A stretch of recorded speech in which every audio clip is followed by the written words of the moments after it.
तो माफ कर देना। एक नौजवान खातून निमरा भी इसी प्लाजे में शॉपिंग कर रही थी। नाज़रीन, ईद के बाद उसकी शादी थी और उसने आग लगने से कुछ देर पहले ही घर फोन करके बताया कि अपनी शादी की तमाम तर खरीदारी पूरी कर चुकी हूं, 15 मिनट में घर पहुंचने वाली हूं। लेकिन ये 15 मिनट उसकी जिंदगी के आखिरी 15 मिनट हो गए। अभी भी प्लाजे में दर्जनों लोगों की डेड बॉडीज होने के खदशात सर उठा रहे हैं। इमारत का बड़ा हिस्सा मुनद्दिम हो चुका है। लाशें जल जाने की वजह से उनकी शनाख्त भी इतनी आसान नहीं रही और जिंदगी के बच जाने की उम्मीदें हर गुजरते लम्हे के साथ दम तोड़ रही हैं। इमारत में कूलिंग का अमल जारी है, लेकिन शायद अब तक बहुत देर हो चुकी है। मुतासिरीन को भी अब यकीन हो चुका है कि इमारत के अंदर जिंदगी का तसव्वुर भी महाल है, इसलिए अब उन्होंने डेड बॉडीज देने का मुतालबा शुरू कर दिया है। गोल प्लाजा के बाहर दिल दहला देने वाले मनाजिर में, मगर अब से इस सब के बावजूद हुकूमत सिंध की नाअहली एक बार फिर खुलकर सामने आ चुकी है। मेयर कराची मुर्तजा वहाब पहले तो सिरे से ही गायब रहे। वजीर आला भी करीबन एक दिन बाद जाए वक़वा पर पहुंचे, एज आई टोल्ड यू। फिर बरमला ये इतराफ किया कि इमारत में डिटोरिएशन हुई और हम नहीं संभाल सके, प्लाजे में आग बुझाने का निजाम नहीं था और इतनी मंजिलें बन गई। दर्जनों लाशों के सरहाने खड़े होकर वजीर आला का ये इतराफ खुली नाअहली नहीं तो फिर और क्या है। In fact I think it's criminal. इससे पहले कराची में ही आयशा मंजिल में दिसंबर 2023 में आग लगी और इस आग ने आयशा मंजिल के 6 फ्लोर जलाकर खास्तर कर दिए। उस वक्त भी मेयर कराची ने दावा किया था कि वो कराची की कमर्शियल इमारतों का फायर सेफ्टी ऑडिट कराएंगे और किसी ऐसी इमारत को नहीं चलने दिया जाएगा कि जिसमें फायर सेफ्टी के इंतजाम मुकम्मल ना हो। मेयर कराची के इस दावे के बाद कराची की करीबन 250 से ज्यादा इमारतों का सेफ्टी ऑडिट हुआ, जरूर हुआ, मगर केएमसी की रिपोर्ट ने इंकशाफ करके सबको हैरान कर दिया नाजरीन कि इन 250 से ज्यादा कमर्शियल इमारतों में से किसी एक में भी फायर सेफ्टी का कोई इंतजाम मौजूद नहीं। किसी इमारत के पास फायर सेफ्टी सर्टिफिकेट नहीं। 155 इमारतों में हंगामी इखराज के अलार्म तक मौजूद नहीं। इसी तरह उस वक्त के चीफ फायर ऑफिसर ने हुकूमत को यह बताया कि कराची में सिर्फ 28 फायर स्टेशन मौजूद हैं, मगर उनकी तादाद 200 तक होनी चाहिए given the capacity and the population of Karachi. इनमें से 22 फायर स्टेशन इदारों के पास हैं, लेकिन इस सब के बावजूद गुज़िश्ता 2 सालों में कुछ ना बदला। एक अलमनाक वाक़ये के बाद एक और सानहा रूनुमा हो जाता है। सिंध हुकूमत के गुज़िश्ता साल 2025 में सिर्फ डंपरों के नीचे आकर 40 लोग कुचले जा चुके हैं। हुकूमत कुछ ना कर सकी। 2025 में ही कराची के खुले गटर 27 जिंदगियां निगल गए। हुकूमत खुले गटरों की जिम्मेदारी भी शॉपकीपर्स पर डालकर बरीउल-जिम्मा होती रही। गोल प्लाजा में अभी तक की इतलात के मुताबिक 26 लोग जल कर राख हो चुके हैं।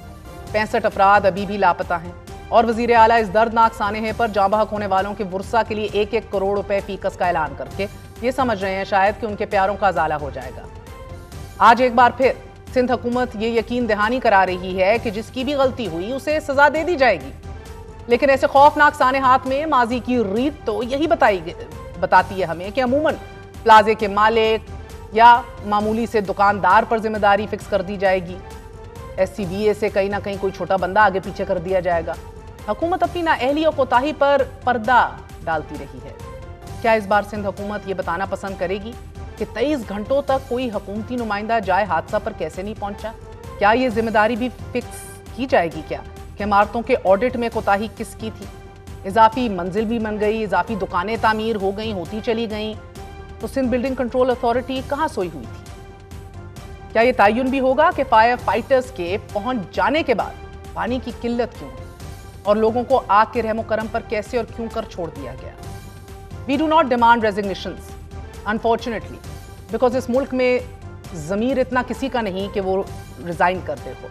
इसी हवाले से बात करने के लिए हमारे साथ मौजूद हैं सिंध के कायदे हिज़्ब इख्तिलाफ अली खुर्शीदी साहब, सदर अंजुमन ताजरान सिंध जावेद कुरैशी साहब। आपसे आगाज करूंगी जावेद कुरैशी साहब, फरमाए दीजिएगा सर कि वजीर आला मुराद अली शाह साहब ने फरमाया है कि 80 में ये बिल्डिंग बनी और इसकी हालत बिगड़ती गई और मैं मानता हूं कि हम इसे नहीं संभाल सके। इसको अब अगर कुछ कहा जाता है, इनमें से किसी को कहा जाता है तो बिल्डर तमाशा खड़ा कर देते हैं। आग बुझाने के इंतजाम बिल्डिंग के अंदर होने चाहिए थे, वो नहीं है। क्या कहेंगे आप सर? बिस्मिल्लाहिर्रहमानिर्रहीम। शुक्रिया महर आपका और आपके चैनल का कि आपने ताजरों की बात अवाम तक और ऐवान तक पहुंचानी।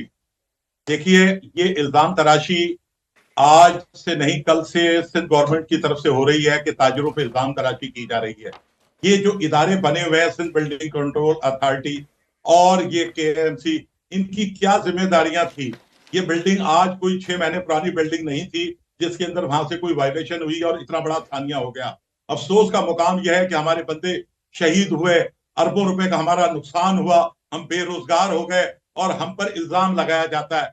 जो इदारे सिंध गवर्नमेंट के हैं उन्हें कम से कम इनको अपने इदारों पर जाके उनसे जवाब तलबी करनी चाहिए कि ये इतना बड़ा सानिया हो कैसे गया। आज कोई और पुरसाने सर हाल अगर मुझे नहीं है। इजाजत दीजिए, मैं खुर्शीदी साहब को भी लाना चाहूंगी। खुर्शीदी साहब, ये सिंध बिल्डिंग कंट्रोल अथॉरिटी के मंजूर काका से लेके कि जो कनाडा फरार हो गए और अदालतें ढूंढती रहीं और वो बड़ी जबान ज़द-ए-आम करप्शन की दास्तानें और किस्से रहे थे, बड़ी हमने भी रिपोर्टिंग की सर, मगर 18 साल की ये हुक्मरानी है, 18 साल का ये रोना है।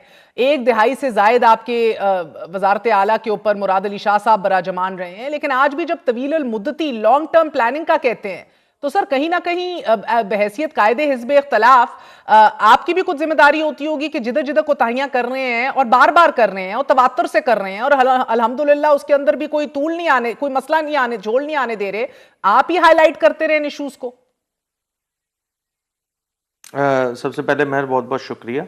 बिल्कुल यकीनी तौर पे ये जो गुल प्लाजा वाला इंसिडेंट है ये अनफॉर्चुनेट इंसिडेंट है, और जो आपने बात की ना अभी सवाल में, ये यहाँ तो ज़बानें पथरा गई हैं जनाब। एक दिहाई से ज़ायद अरसा गुजर चुका है, एक दिहाई से ज़ायद का अरसा गुजर चुका है इन इशूज़ को लेकर। कौन सा ऐसा, यू नेम इट ना, कि कराची शहर में जो जो इशू हैं, पानी की कमियाबी से लेकर इंफ्रास्ट्रक्चर की बहाली, सीवरेज, ट्रांसपोर्ट, सेहत, तालीम, यू नेम इट, कौन सा इशू है जिस पे सेर हासिल गुफ्तगू हमारी जानिब से नहीं की गई है।